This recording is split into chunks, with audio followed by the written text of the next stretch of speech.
GSM Channel 7 News. I'm Taylor. And I'm Josh. And let's get right into the news. In our first story, it is a very tragic story, but somebody has been taking the communion bread and making their sandwiches on a daily basis for lunch, and I will not stand for that. And so we're continuing to dive into this story, but we'll keep you updated on who the culprit is.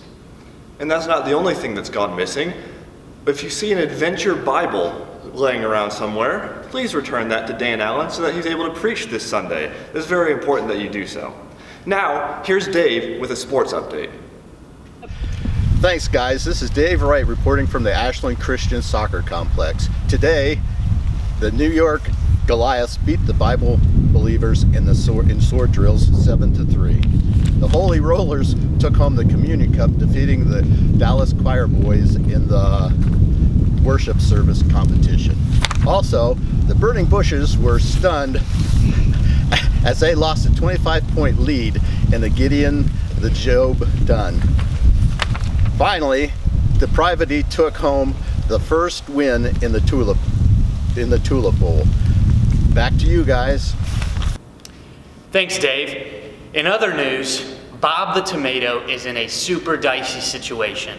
I'm not sure what's going to happen, but we really are just praying that he comes out on top. Yeah, best wishes to Bob and his recovery here. And there's a new business opening up in Ashland. It's called Divine Donuts and Clean Coffee.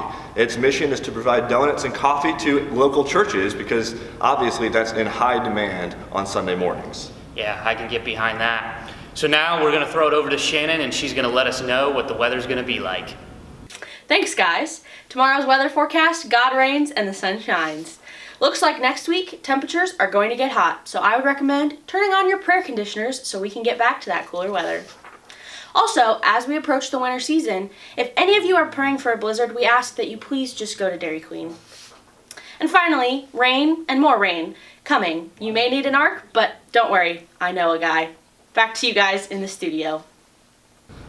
Thanks, Shannon. Well, in our final story here, we've got some crime to report on. Someone broke into Greg Summers' office. And for more on this story, here's Paul. Hi, folks. We got breaking news right here in ACS. Oh my goodness! Something terrible has just happened in Greg's office. It looks like a tornado must have blown through here. I don't know what happened here, but we have got to get down and figure this out. Back to you guys. Thanks, Paul. We're going to keep in close contact with you during this time as this story develops. Well, that's all for GSM Channel 7 News. I'm Taylor. And I'm Josh. Thanks for joining us for your news.